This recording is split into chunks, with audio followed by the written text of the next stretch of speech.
Okay, I can't actually start without Michael, but No, I don't think so.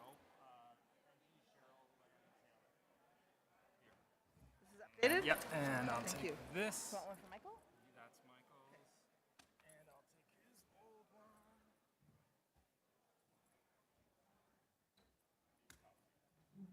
Okay. I'll get Graham to get you one. What do you want? Black? Just black. Tia is going to put something in the pipeline question thing. So I told her we're not, people can't ask questions, right?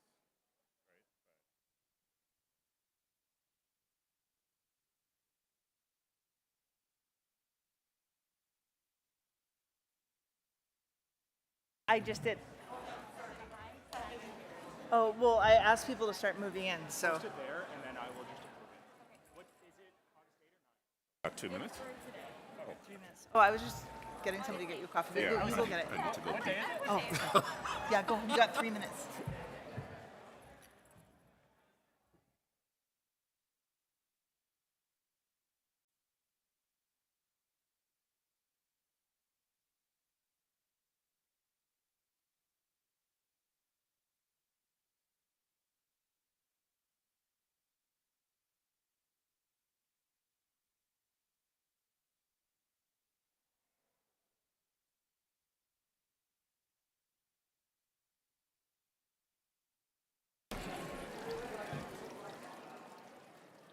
Tell me when you're 2 minutes.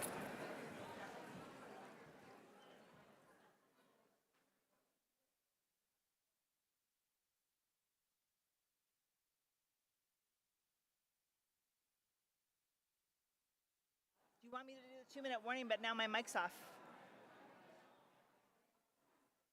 Well, I told people to start moving in, but I didn't know that was before they put the timer.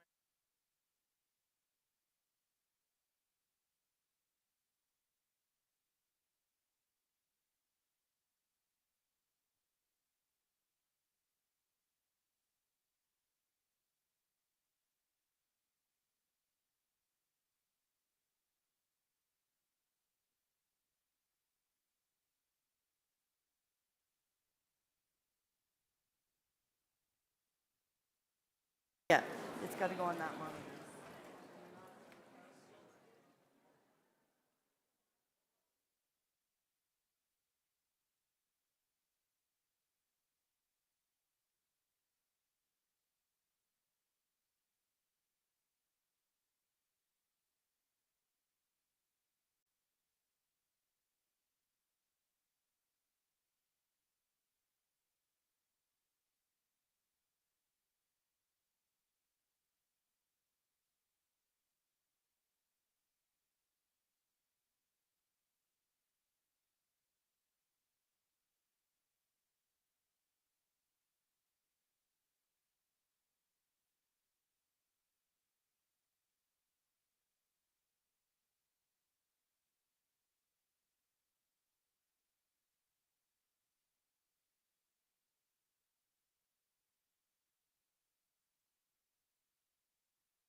All right, friends. We are going to get started.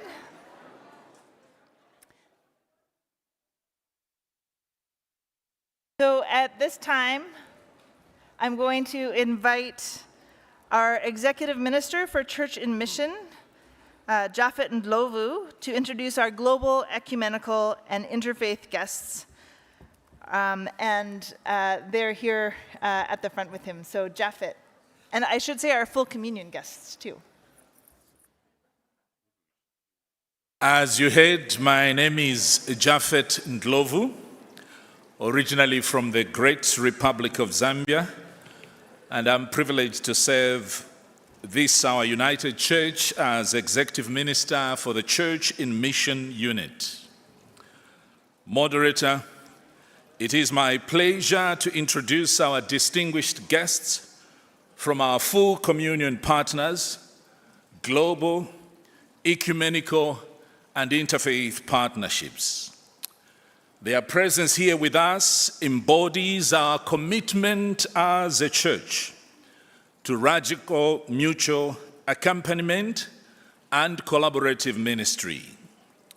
Partnership is part of the fabric and DNA of our church, and I therefore encourage commissioners to engage with our guests, learning from their experiences and perspectives as we deepen our relationships and seek to mend the world together. I'm starting with Reverend Dr. Kangwa Mabuluki, who is with us online. He couldn't travel to be with us in person because of illness. And Kangwa Mabuluki serves as an ordained minister of the United Church of Zambia, and is the founder and currently General Secretary of the All Africa Theological Education by Extension.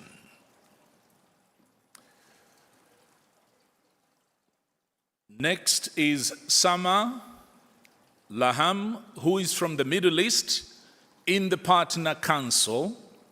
The same with Kangwa. And Sama is also not present with us because of a family illness. He's the director of the Middle East Council of Churches, Diaconia and Social Services Department, and a member of the new governing board of the International ACT Alliance. Next is Annie Namala, representing Asia on the Partner Council. She is the board chairperson of the Human Rights Foundation, as well as the convener of WADA Nabrek. I'll ask you to hold your claps. We'll clap for them at the very end. At the very end. Thank you. Thank you. And welcome, Annie. And next is Sylvia Vasquez Olguin, a Canadian representative on the Partner Council, and she is the Global Partnership Coordinator for Latin America and Gender Justice at Kairos, Canada. Next is Marcelo. Marcelo Leite is not here with us present. He is following online. He couldn't join us. He lost his passport where he had the visa. He is the General Secretary of the World Student Christian Federation since 2021. And next is Horacio Mesones, a representative on the Partner Council from Latin America and the Caribbean. He's the director there of CRIAS and serves as its staff since 2005. He's also a member of the ACT Alliance Membership and Nominations Committee since 2024. We have global ecumenical partners, so the colleagues that are here and those online serve on the Partner Council, and each one of them representing a different continent and Canada as well. Now we move to the global and ecumenical partners, and we have the Reverend Dr. Kenneth Mtata, from the World Council of Churches. He is the Program Director for Public Witness and Diaconia for the World Council of Churches. And next we have Muna Nasa. Muna Nasa from the World Communion of Reformed Churches. A Palestinian Christian, Muna is the Executive Secretary for Mission and Advocacy for the World Communion of Reformed Churches. Next is not present with us, Right Reverend Emmanuel Latte. He was preparing to come and then had a tragedy, lost his sister. He's the Bishop of the North American Mission Diocese of the Methodist Church, Ghana. Next is the Reverend Axon Banda, the President of the Council of Churches in Zambia, as well as the National Synod Moderator of the Reformed Church in Zambia. He might have gotten lost after the apology. He is somewhere in the house. Next is Reverend Dr. Dora S. Valentin from the Presbyterian Reformed Church in Cuba. And she's the General Secretary of the Presbyterian Reformed Church in Cuba. Next is Reverend Hansam Lee, the General Secretary of the Presbyterian Church in the Republic of Korea. And next is not present with us, Dr. Irako Andrea Mahozosoa from Madagascar. And the reason he's not here, visa denied. The next is Bishop Joseph Agpoa, the bishop assigned to the Northern Luzon jurisdiction area of the United Church of Christ in the Philippines. He is also the co-chair of the Ecumenical Bishops Forum, which is another of our partners. We have Global Ecumenical Partner representing 2S and LGBTQI+ global advocacy. And we have Monica Trevino. Monica is from Mexico, and she's the Regional Secretary for Latin America and the Caribbean and Global Program Coordinator for the World Student Christian Federation. And we have Reverend Reino Ueno from Buraku Liberation Center with the United Church of Christ in Japan. She serves as Director of Buraku Liberation Center. Next, the Full Communion Partners. The Full Communion Partners, we have the Reverend Dr. Karen Georgia. Thompson, yes, I wanted to say other stuff will be said about her because she has a special role in this gathering. She's the General Minister and President of the United Church of Christ in the USA. And next we have Jean Danielle, the National Pastor with the Christian Church Disciples of Christ in Canada, and is based in Montreal here in Quebec. And the next is Terry Hold Owens from the Christian Church Disciples, US and Canada, the General Minister and President of the Christian Church Disciples of Christ in the United States and Canada. The next is the Reverend Paul Che, also from the Christian Church Disciples of Christ. Paul serves as President of the Christian Unity and Interfaith Ministry of the Christian Church Disciples in the United States and Canada. And then next is Danielle Hickman. Danielle Hickman is Ecumenical and Interfaith Relations Manager for the United Church of Christ in the USA. We have interfaith partners with us. And we have Rabbi Dr. Duhan Kaplan, the Professor of Jewish Studies and Director of Interreligious Studies at Vancouver School of Theology. She is Rabbi Emeritus of Shalom Synagogue in Vancouver. Next we have Naveen Reda, who is not present right now with us, but she will be representing. She's the Associate Professor of Muslim Studies at Emmanuel College. We have Canadian Ecumenical Partners, and we have Reverend Amanda. Reverend Amanda is the President of the Canadian Council of Churches, and she will be serving until 2027. And next is Bishop Bart van Rooyen. Bishop Bart van Rooyen, who is the Bishop of the Diocese of Corner Brook and Labrador, and representing the Conference of Catholic Bishops here in Canada. And we have Bishop Susan Johnson of the Evangelical Lutheran Church in Canada.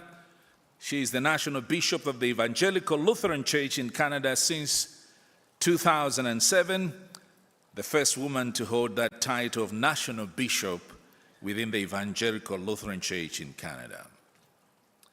And next is the Reverend Victor S.J. Kim, the Principal Clerk of the General Assembly of the Presbyterian Church in Canada. He keeps reminding me that we are the seed that came from his church.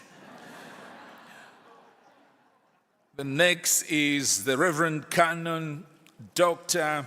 Scott Sherman, the animator for Ecumenical and Interfaith Relations, Faith, Worship and Ministry of the Anglican Church of Canada. The Reverend Axon Banda is finally here. That's the president of the Council of Churches in Zambia and synod moderator of the Reformed Church in Zambia, the church that actually ordained me. And, oh yes, and now we have Naveen Rada, the Associate Professor of Muslim Studies from Emmanuel College. Friends, moderator, these are a representation of our global ecumenical and interfaith partners. At the moment, we have about 77 partners in over 27 countries. We couldn't bring all of them. And so let us say a big welcome to our partners.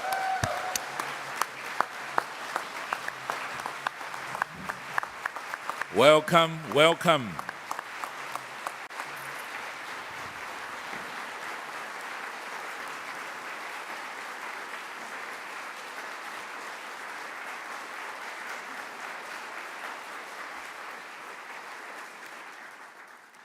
Thank you very much, moderator. And colleagues, we can exit on the left side.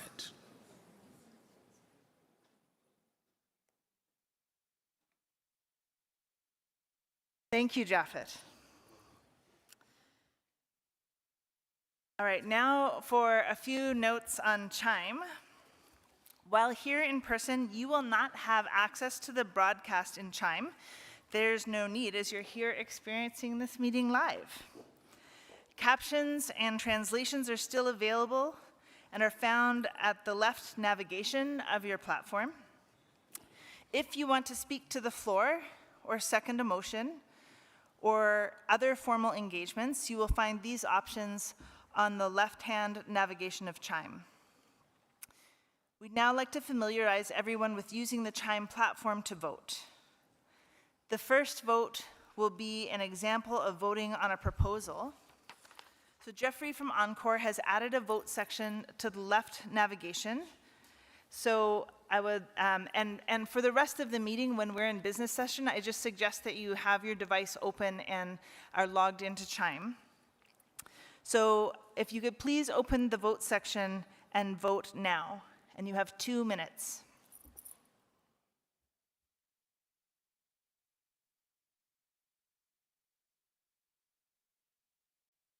And a reminder, if you need tech support, to raise your hand. If you need tech support outside of your table.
All right, I see we still have a couple of hands raised over in this back part of the room. And one here, sort of adjacent to microphone 4.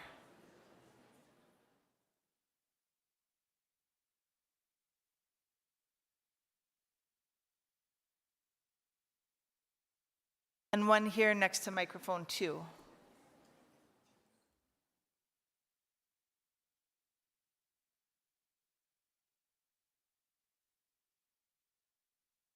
A reminder, you will only have the vote function in Chime if you are a voting commissioner.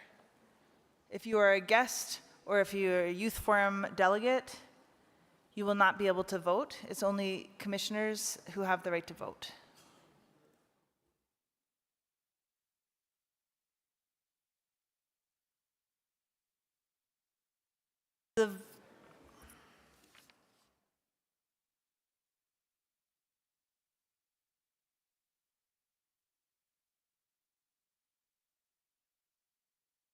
Right, so the timer has gone on the vote, but I still see hands raised, and I don't see anything on my monitors.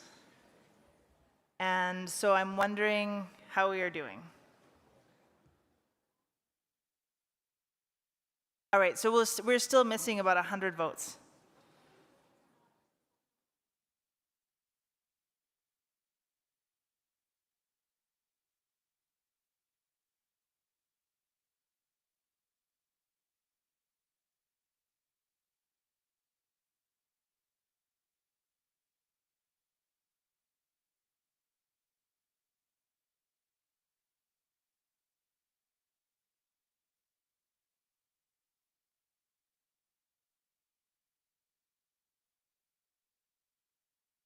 All right, so I have a message from our tech team.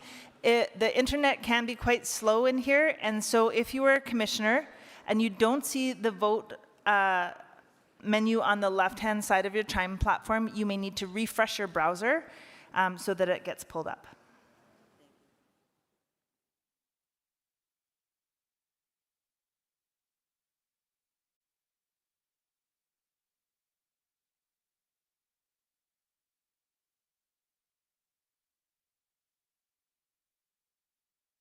My friends, we are still short about 70 votes.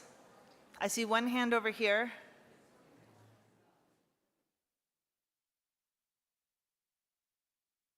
Oh, that's because the person with their hand raised does not have the right to vote.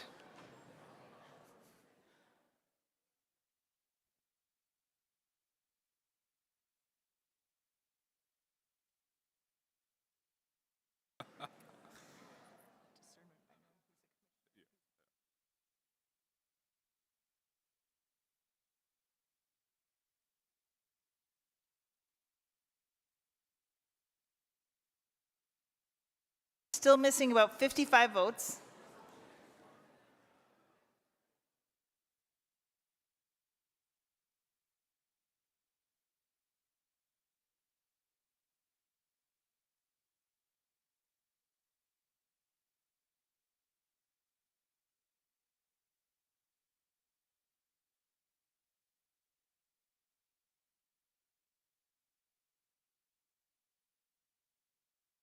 All right, can I just get a show of hands, not for who's having tech problem, but is there anybody who has the right to vote that has not been able to vote yet? Okay, yeah. So we're about 10.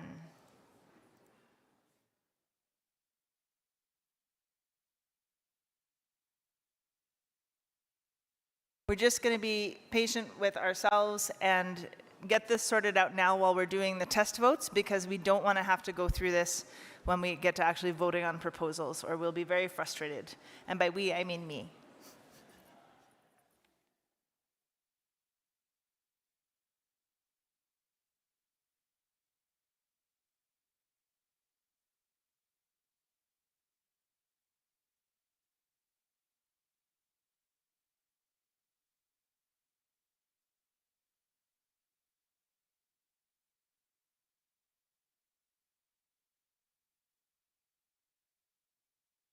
Looks like we're still missing 45 to 50 people.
Okay, super. All right, some more troubleshooting from the tech team. Some people who have had a hard time having that, struggling with the Wi-Fi have found if they've disconnected from the Wi-Fi and then reconnected with the Wi-Fi, that has helped. So if you were still having a hard time to vote, if you could disconnect from the Wi-Fi and then reconnect to the Wi-Fi, that helps.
All right, can I get a show of hands again from people who have not been able to resolve their ability to vote? I see 1, 2. All right, 3.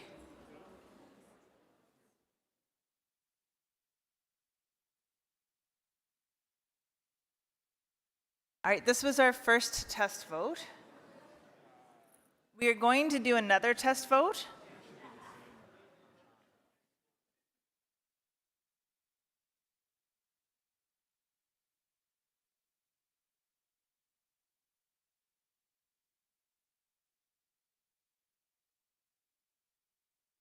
All right, it looks like we're still missing about 20 to 25 votes. However, I realize that not everybody may have made their way back from Knox yet, or might have to have stepped away, or might not be joining us online. The test vote has passed. We are going to do a second test vote. We are going to do a sample vote for moderator. And so I'll give the tech team, if you can just give me a thumbs up from the back once you're ready to launch it, super. So in the same area of your Chime platform on the left-hand side, you should find a new style of vote. This is a selection vote with 5 options, nominee 1, 2, 3, 4, and 5. So please make your test selection for moderator. You have 2 minutes starting now.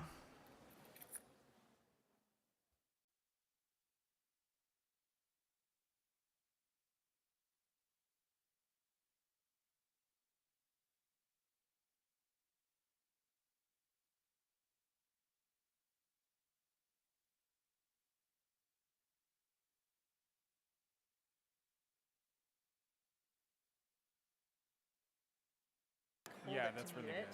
But Alan's gonna switch it at lunch to be like.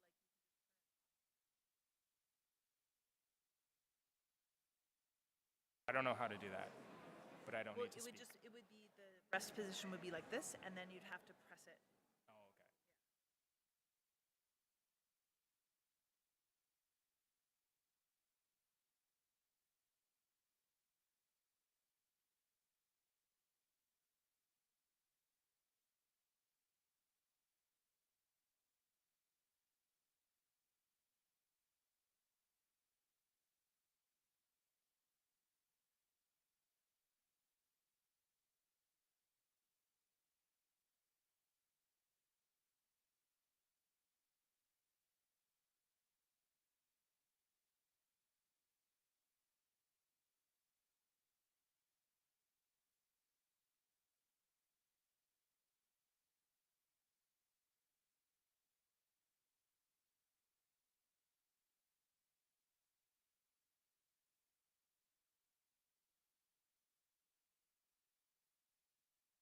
They're gonna change, the mics are always live, so they're gonna change the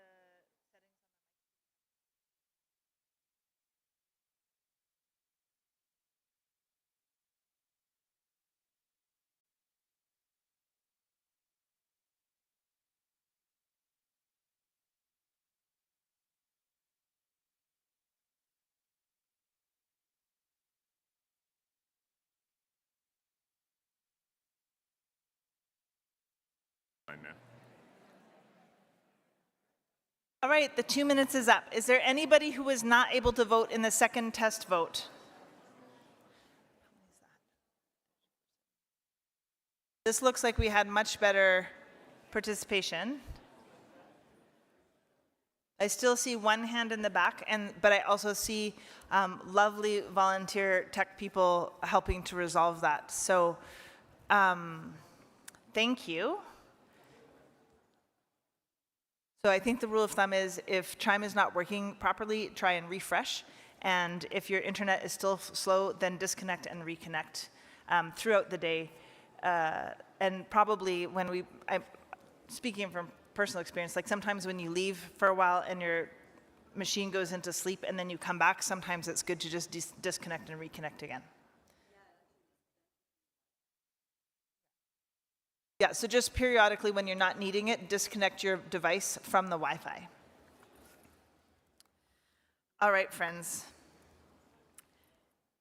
So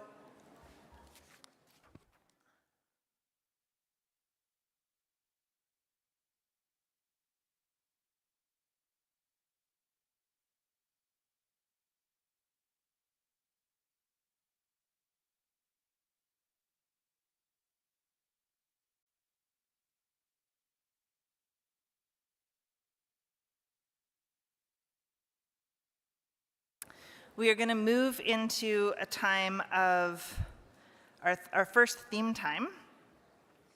And I'm very pleased you've already met her introduced with our full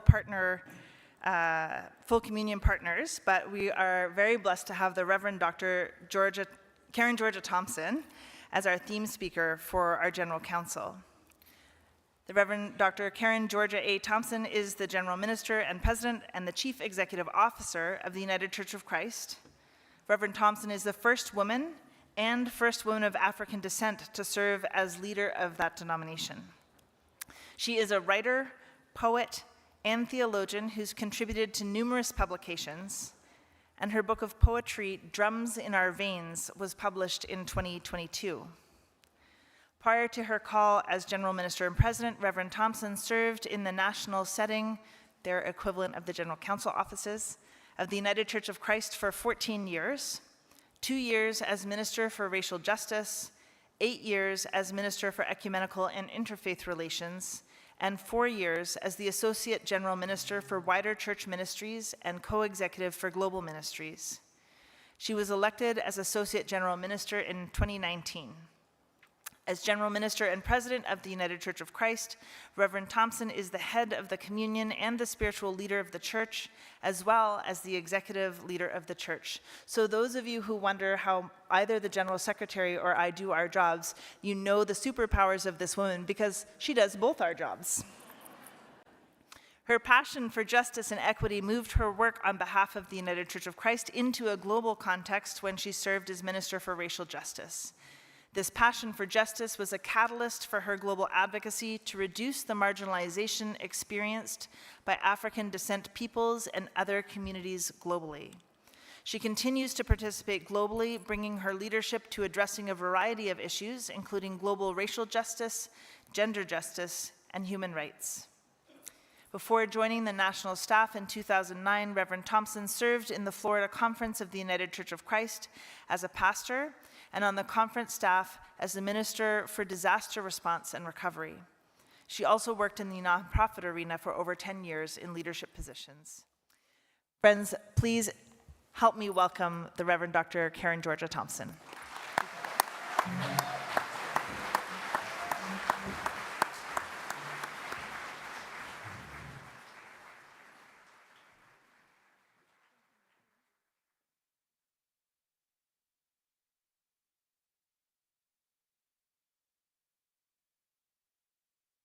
Good morning, United Church.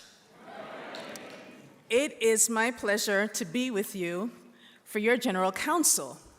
And you have no idea how pleased I am to not have to participate in everything that just went on. I see Terry Hord Owens giving the applause because we just had our General Synod with similar issues with technology and trying to get it sorted out, and I just sat right there and twiddled my thumbs. So, just know that the things that we do in governance are a little bit universal when it comes to how we have to deal with technology and all of these kinds of things. This is my 4th General Council, and so I do count the COVID era online one, so that gives me 4. And I am really grateful to the moderator and the General Secretary for the invitation to be with you yet again, but also to be with you in this capacity as your theme speaker for the week.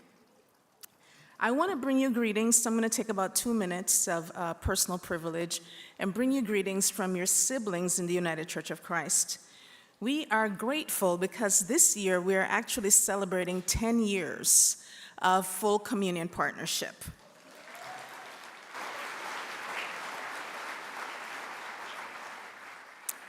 And that is an intentional witness that we continue to live into, and I would say that there is a lot more for us to do together in this binational context.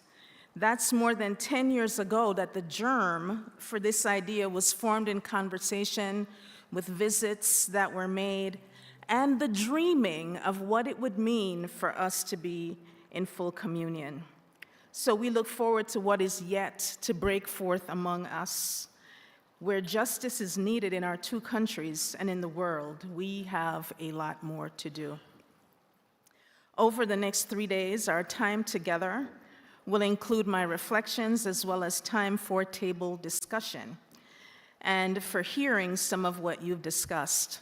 And so our theme for today is framed with a question. What is the United Church of Canada's vision or dream for daring justice? I want to start us off with one of my poems.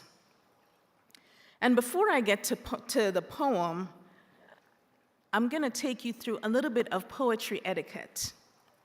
Now, when I'm done, I'm going to snap my fingers, and that's so that you know that the poem is done and I have moved on to something else. That's important, that you don't think I'm standing here for 40 minutes, not quite, doing a poem, or how much of your time I take here.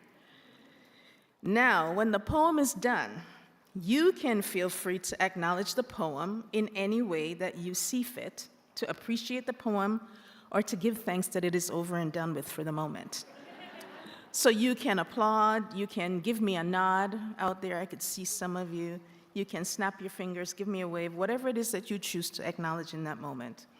And so we're going to start with a poem that I wrote in 2023, and this one is entitled Endurance. I don't want to be brave today, living with the burden for exacting courage on behalf of who I am, championing causes and raising my voice because I want to live beautiful and free rather than emanate toxicity and disharmony. I don't want to be brave today, to wake up mustering courage, to get dressed to face living in my skin, engaging in mirror talk to get out the front door, knowing at some point I will need to defend my existence or make a cause for someone else's.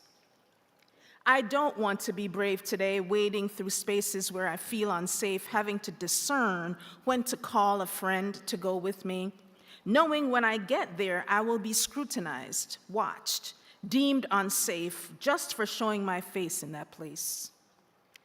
I don't want to be brave today, finding the courage to smile again in another room where my voice has squashed, my presence ignored, my worthiness rendered insufficient by someone wearing their insecurities and hatred on their sleeves.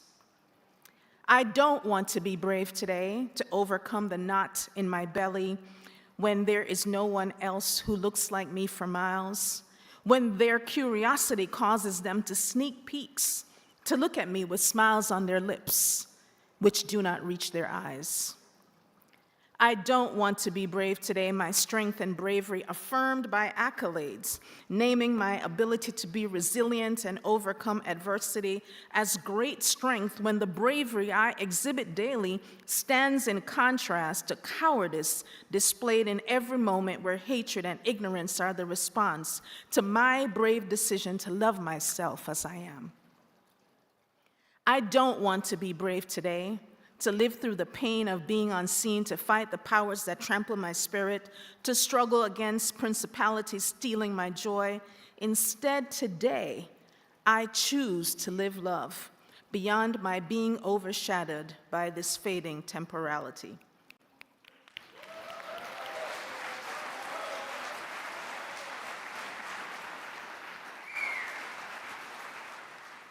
Thank you. Let's talk about daring justice. By definition, to be daring is to have the courage to do something. To be daring is to defy or challenge someone to do something. To be daring is to take risk. To be daring is to be brave. Daring justice is justice that is courageous, justice that challenges the church, challenges society, justice that challenges each one of us, justice that requires risk and costs us something. To take risk is to expose ourselves to danger and perhaps even uncertainty.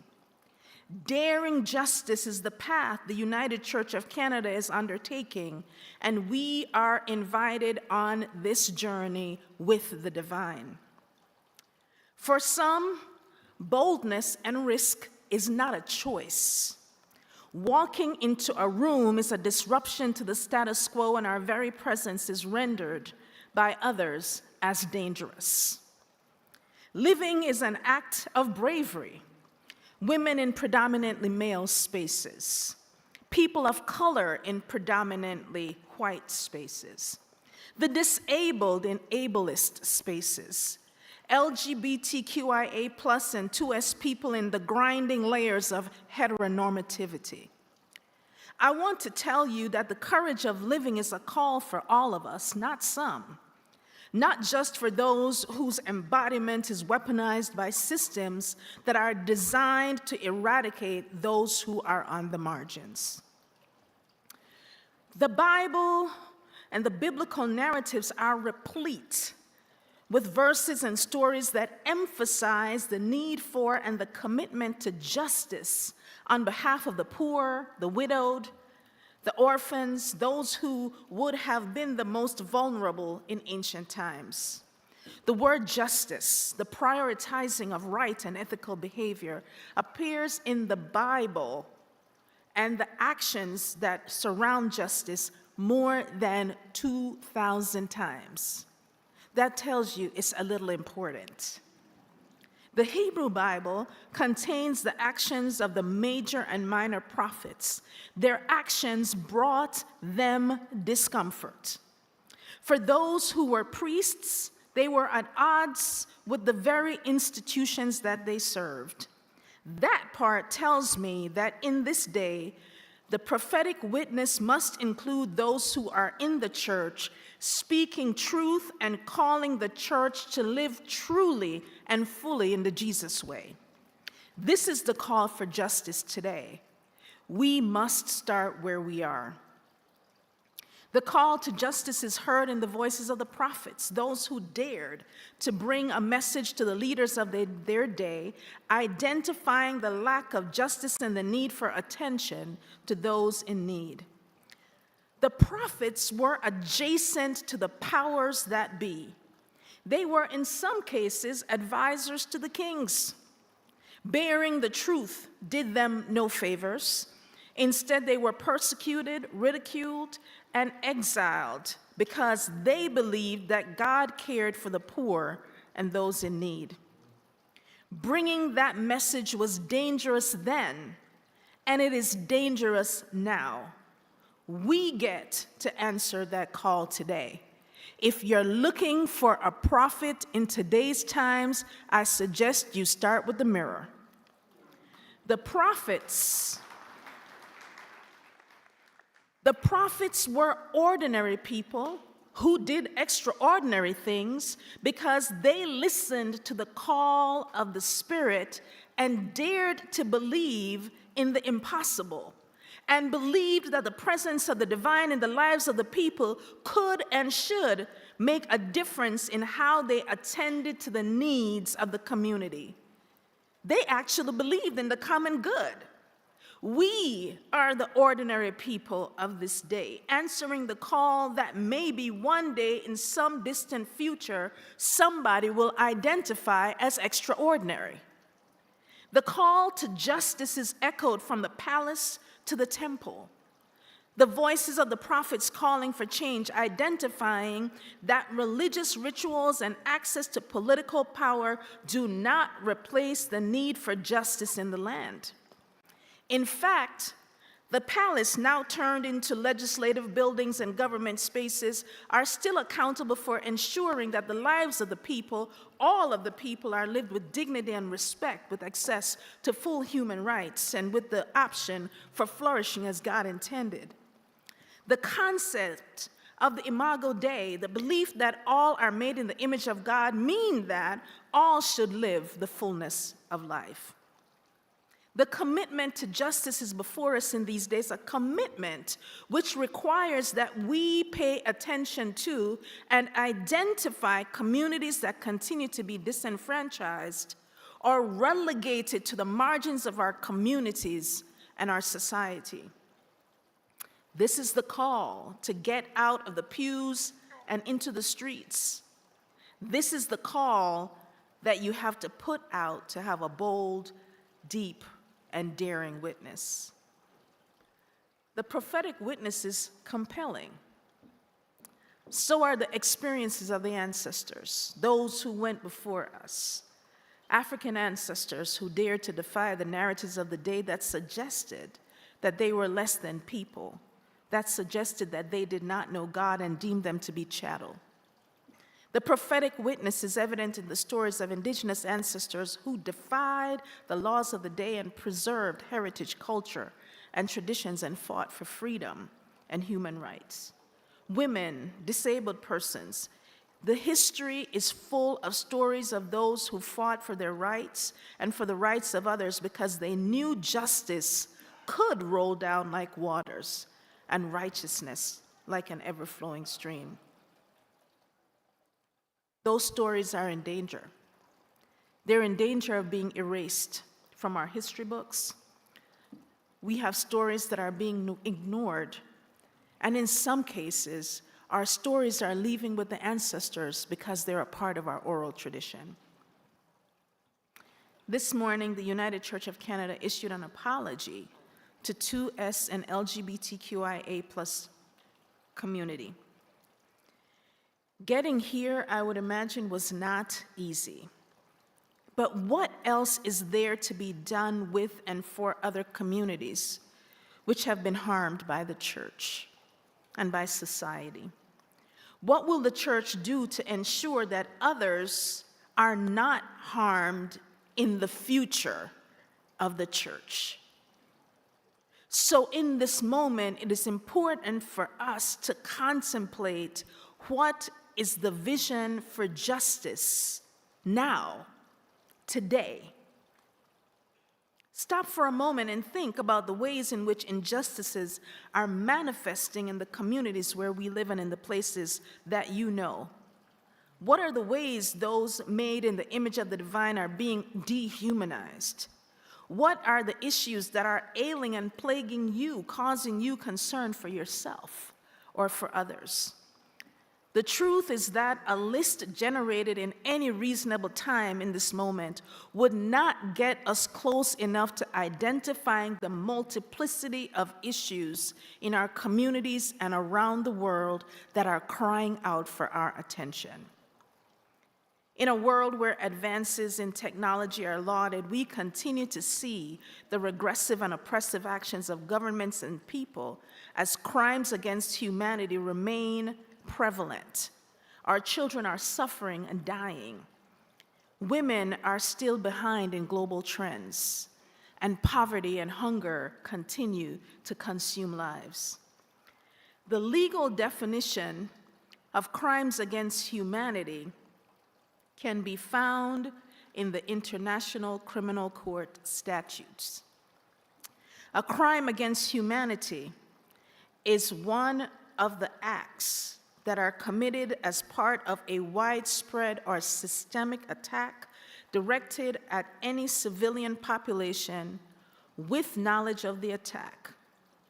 Those include, but are not limited to, murder, extermination, enslavement, deportation, persecution on political, racial, national, ethnic, cultural, religious, gender, or other grounds, apartheid, arbitrary imprisonment, torture, rape, sexual slavery and forced prostitution, forced pregnancy and forced sterilization, or any other form of sexual violence, enforced disappearance of persons, or other inhumane acts intentionally causing great suffering or serious injury to the body or to mental or physical health. That's what crimes against persons means.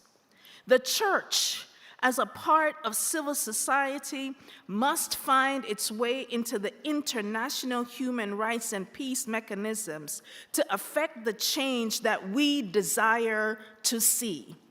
If you don't know it, the things that are happening in our countries are crimes against humanity. They're not just civil rights violations. They're not just human rights violations. They are crimes against humanity, violations of international law, and we need to learn to tell the truth and to use the language that speaks to the atrocities that are present among us. All of it is here, being lived out in these modern times. Indigenous people continue to struggle for rights. People are disappearing.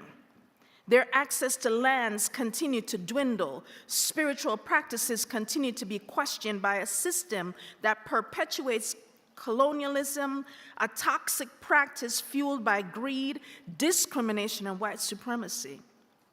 Let me just pause for a moment to say that I live down south of your border, that is. And the current leadership of the United States is committing human rights violations in broad daylight.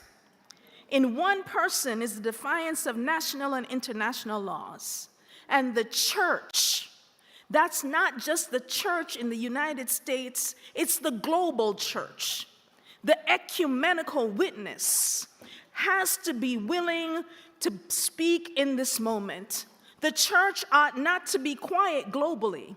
What is being done is bolstering other regressive and oppressive regimes globally, rolling back the rights of the masses in an effort to preserve patriarchy, greed, and a colonial mentality.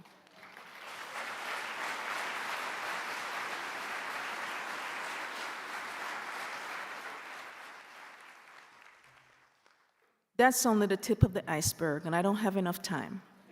Somebody's watching a clock somewhere. The United Nations High Commission for Refugees, the UN Refugee Agency, estimates that there are more than 122 million individuals who have been forcibly displaced worldwide as a result of persecution, conflict, violence, or human rights violations. I would also add to that climate action, drought, famine, and all those other things as well. People are on the move. The agency says we are now witnessing the highest levels of displacement on record. What do we have to say and what do we have to do when the countries that we live in are closing their borders to the plight of those who are in need? And just yesterday, I need to track my days. It may not be yesterday, but sometime this week, the Prime Minister of Israel announced his plans for a military takeover of Gaza.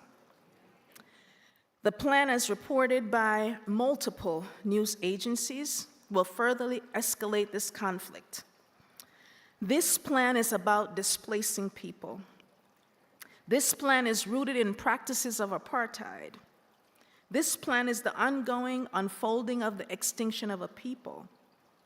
We're watching genocide. The plans of this government are emboldened by the President of the United States and others who continue to support Netanyahu at all costs. And just a few hours ago, Germany said it will not ship arms to Israel that could be used in Gaza.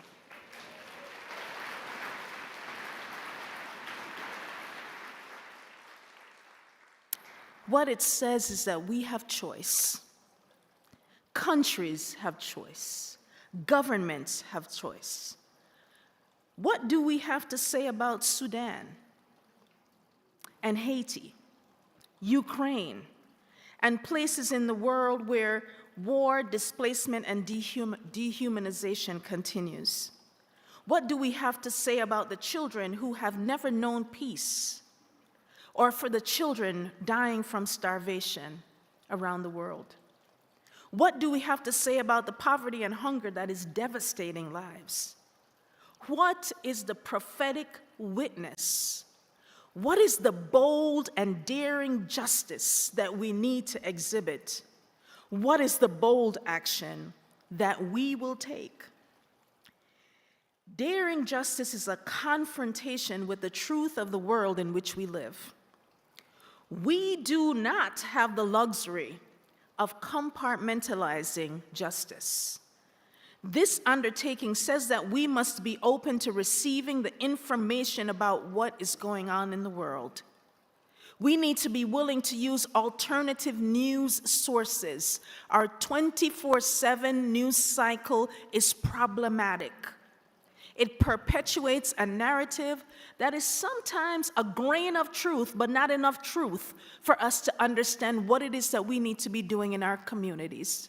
We need to be listening to our global partners because they are able to tell us what's going on, and we need to be willing to join them in the work that is happening around the world. It's going to take listening to each other, following the movement of the Spirit. The call to be brave and bold and caring and justice-minded is not a call that any one of us in this room can answer alone.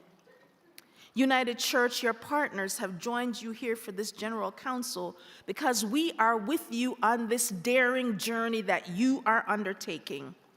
We came here not because of curiosity or the need to sit in another room for a few days. We came here because we too have heard the call in the lands that we come from. We too are answering the call to step into this new thing God is doing. And we too have local and national commitments that resemble yours. We are aware that there are multiple intersections to the problems that we face, and we are in this together. I want to close with the words of Paul to Timothy. In 1 Timothy chapter 1, verse 7, "For God did not give us a spirit of cowardice, but rather a spirit of power and love and of self-discipline." Church, we get to walk in that power now. We get to walk into that power today because we are answering the call for what it means to be the church today and tomorrow. I'm done.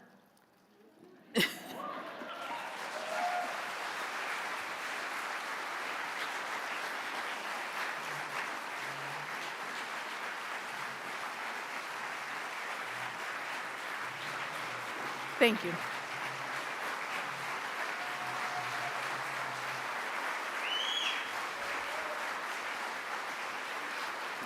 Thank you.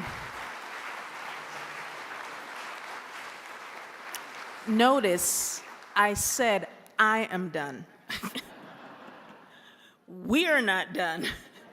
And coming on the screen, you should see some questions for table discussion, I think. So those should pop up on the screen.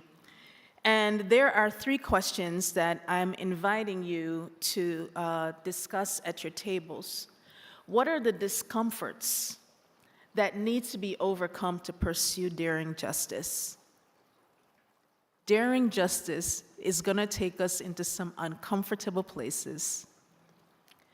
The second question, daring justice requires boldness and risk. Where is the United Church of Canada exhibiting daring justice, and what are the issues that are requiring boldness and courage in this moment? And the third question, what do you need to be more daring in your quest for a just world for all? I think we have about 15 minutes at table. Somebody's going to put that on a timer. We have about 15 minutes, and then we'll have a few minutes after just to hear from a few of the tables, concisely and succinctly for about 60 seconds. You may not get to all these questions, but I want you to take them with you back into your churches as you contemplate what it means to do daring justice together. 15 minutes.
All right, friends, you have about 1 minute and 40 seconds left.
All right, friends. This is only the first of 3 theme times, and I'm pleased to see such rich discussions happening as a result of the wonderful, provocative, prophetic words of our sister in Christ, Karen Georgia.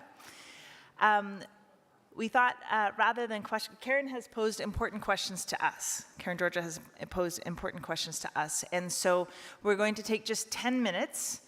Not every table group will have a chance to speak this time, but we wanted to know, what is the one thing that your table group wants to share in less than 60 seconds in response to the questions from Karen Georgia? What is the one thing, and if somebody from your table would come to, there are 4 microphones on the floor. If you would come to the microphone, I will recognize you. And we're going to take about 10 minutes for that. And I'm putting the timer up so you can help to be self-regulating around time usage. All right, I'll recognize microphone 1. Yes. Lisa Fulkins, first. And if you can remember to introduce your name, your region, and your role. I'm Lisa Falkins, Funday, St. Lawrence, Downing Waters region, and I am a commissioner. Our table 31, with the daring justice, just said sometimes it's fear. It's just fear of wanting to make the change and fear of not knowing the reactions that we're going to get. Thank you. Thank you. Microphone 4. Hi, my name is Brianna Lane, East Central Region, she, her pronouns. I'm at table 53. We talked a lot about holding nothing back and taking accountability. And we also enjoyed Dr. Reverend's comment about coming out of the pews and into the streets to support others. Thank you. Microphone 2. Marilyn Robitaille, Commissioner, Table 27, East Central Ontario region.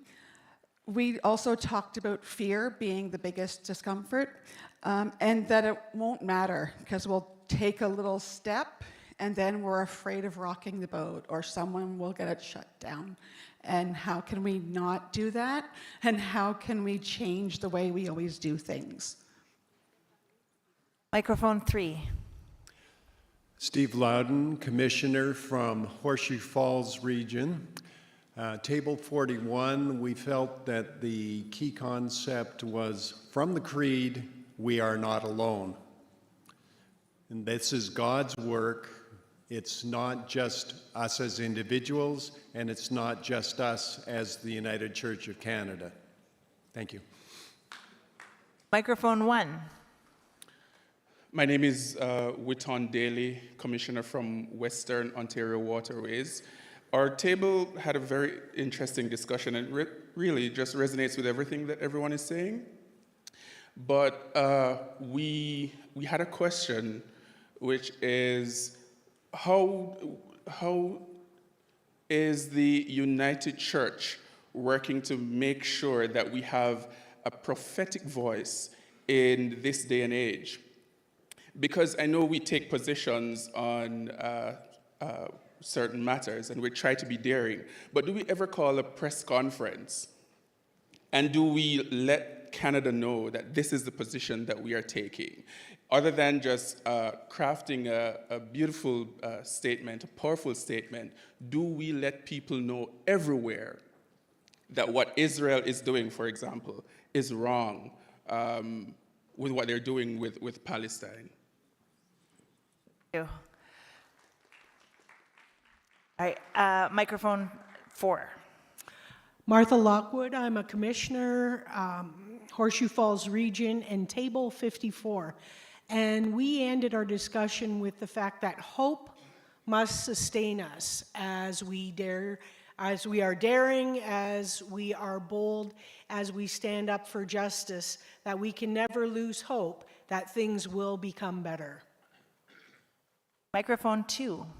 Thank you, moderator. Jeffrey Dale, Shining Waters Regional Council, and we discussed the apathy that exists even within our own concepts of our neighborhoods and how that is so often couched in our desire for politeness. Microphone 3. Adrienne Cormier, lay commissioner from First on Eastern Edge and table facilitator for Table 46. We spoke, 48.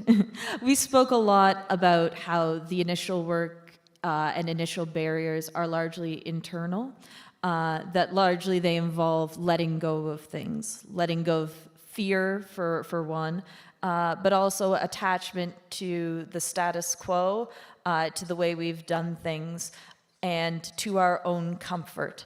Those are the barriers and the needs that we felt are critical at this time, the internal ones. Microphone 3 again, because you had quite a long lineup at your microphone. Laurie Kendall, Table 47. I'm a commissioner from the Canadian Shield. Our discussion took from our speaker's words about crimes against humanity, that should be a litmus test that allows us the agency to speak out against, as a church or as a congregation or as a regional representative, against anything that, as she said, ticks that box. So we were hoping to be more vocal at a national level. I think someone else also spoke about that. Let's actually put those statements out there, not just a well-crafted press release. Microphone 2. Samuel Vauvert d'Ansoro. Je suis un délégué de Nakonhaga et je suis à la table 25. Une question que nous nous posons avec effarement, c'est pourquoi y a-t-il une hiérarchie entre les injustices dont on entend parler et dont nous parlons et d'autres dont on ne parle pas du tout. Et quelquefois, il peut sembler overwhelming de savoir qu'il y a 122 millions de déplacés, par exemple, dans le monde. Mais si on regarde dans nos églises, sur nos bancs d'église, il y en a certainement certains parmi ces 120 millions. Alors, une question, c'est peut-être comment se laisser toucher par des questions d'ordre de justice ou bien d'injustice dans le monde, mais qui sont tout près de nous. Merci. Microphone 4. Lillian Matar-Peti. I'm on Table 7, Ant River. I think education of the church is the most important. When you want to know more about Palestine, read books written by Palestinians, like the 100-Year War on Palestine.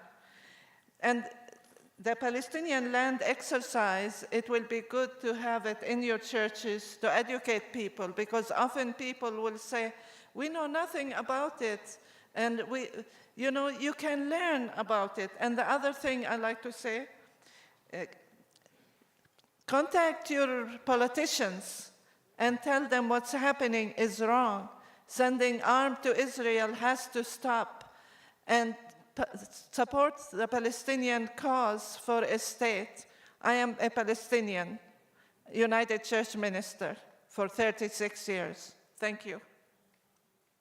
I'll recognize the last three speakers, so microphone 1, then 3, then 3. Good morning. My name is Dave Patterson. I'm a member of the Eastern Ontario Outaouais region, Orleans United Church. We have endeavored for the last couple of years to reach out to the community. We're holding church services out on the front lawn. And if hamburgers and hot dogs get them there, but they are actually coming in. But what has happened, we've had some business people come to us and say, would you take care of this money and share it in the community? We are lucky. We have 2 full-time ministers, and one of them also happens to be a military chaplain, and he's been working with 3 food banks in Eastern Ottawa. We have poor there too. And so the latest is we received something in the order of $30,000, and we're putting up posters in the town, and we're promoting. We will match, and you give $10, we'll give $10. You give 100, we'll give 100. So it's not like taking all that money and just giving it. We're encouraging the community to get involved. The main message from Orleans United Church is on my back. Thank you. Come in, come in. We are here to welcome you. Super. Microphone 3. Hello, Vicki McPhee. I'm a commissioner from Chinook Winds, and I represent Table 49. We heard clearly the call to go out beyond our building to act what we say. And we also recognize there's a lot of hypocrisy within our church, that we say we're one thing, but we don't follow through with action. And we also discussed how do we pastor people who don't understand or don't see justice issues the way that we do? So, for example, my community of faith is affirming, and within our building, we want to welcome everyone, but there are limits of action and behavior, and yet we are called to pastor to the community. So that was the tension we talked about at our table. You and our final speaker, microphone 3. Sarah Kerwin, Pacific Mountain Regional Council Commissioner. Many things that have been said we discussed, but I would like to raise one thing. When we talk about being a just world for all, I think we often focus on the world outside of our backyards and outside of Canada. And we see that with the proposals that we have in front of us for today. I think that's very important, but I also think it's important to recognize that daring justice can also come in smaller forms than worldwide action, particularly in our Indigenous communities and our rural communities with access to health care and access to clean drinking water. So wanted to raise those as daring justice issues here at home.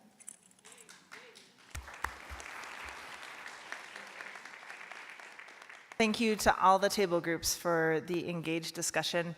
Just in response to the one question that came up about public issues, I've asked the General Secretary to just offer a brief response before we move into announcements with Taylor. Thanks, moderator. With regards to the specific question about how is the United Church speaking to the world or speaking to our governments, later today, you will hear a recommendation from the business committee that we will set up a public issues working group to be able to garner our conversations and develop some ways for us to speak about the issues that are concerning to us for the sake of the world. So you'll hear some more about that later. So one more quick round of applause for our theme speaker, Karen Georgia Thompson.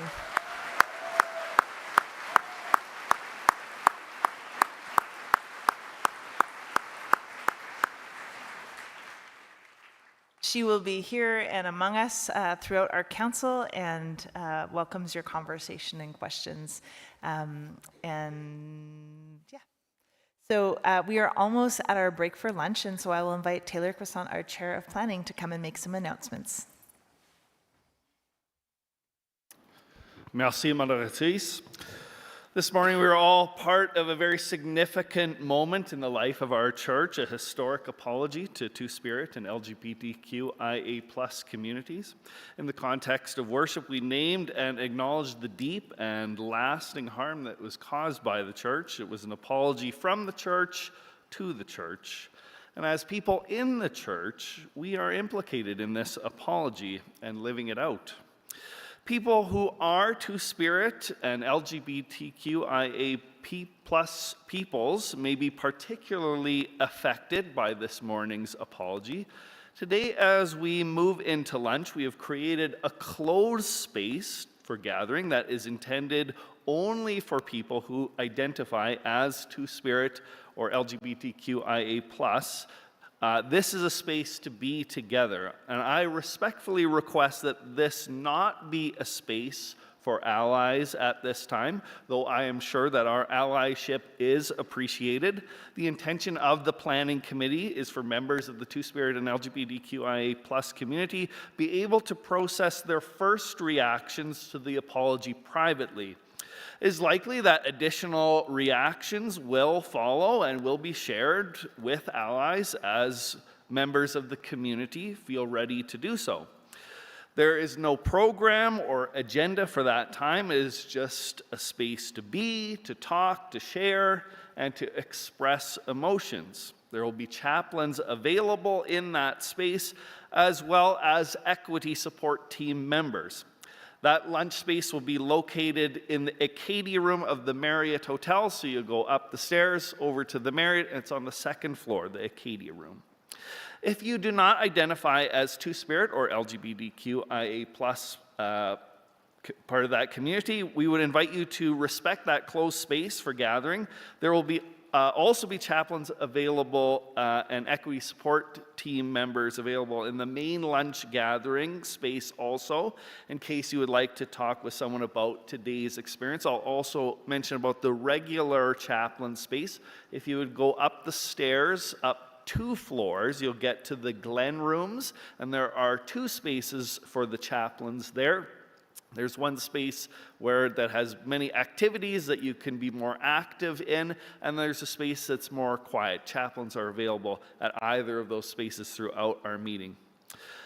One final announcement: if you are in worship leadership tomorrow morning, please meet with Miriam, Hillary, and Lydia at the worship stage for a few minutes just before getting lunch. And I'll say, as we get lunch today, the same process as we did yesterday. We'll receive it out there and we'll eat it in this place. I'm going to ask if we can let the children's program be the first to get food as well, as we have lunch today. Thank you. And then elders next after the children. Oh yes, yes please. But we would, just so they're able to be attended to with their the folks that are taking care of them. Thank you, moderator. Thank you. So we are going to invite our worship music leader, Hillary, to lead us in grace. And then children and elders first. And if there's there's anyone who are the volunteer singers for various things who know Bendice Señor Nuestro Pan, God bless to us our bread, who want to come sing, please do. We sing together Bendice Señor Nuestro Pan. Let's sing it twice in Spanish and then once in English. Just as a refresher, the Spanish is, oh, can you go to those mics there? Yep. Sorry, Dan, didn't tell you about this. Bendice Señor Nuestro Pan. Y da pan a los que tienen hambre. Y hambre de justicia a los que tienen pan. Bendice, Señor, nuestro pan. If you know it, sing especially strongly. It's just the Spanish. Bendice, Señor, nuestro pan, y da pan a los que tienen hambre, hambre de justicia a los que tienen pan. Bendice, Señor, nuestro pan. Spanish again. Bendice, Señor, nuestro pan. Y da pan a los que tienen hambre, hambre de justicia a los que tienen pan. Bendice, Señor, nuestro pan. God bless to us. God bless to us our bread. And give bread to those who are hungry, hunger for justice to those who are fed. God bless to us our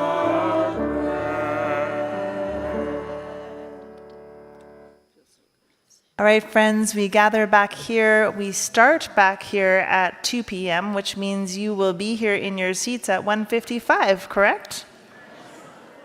All right. Children and elders first for lunch, and then the rest may follow.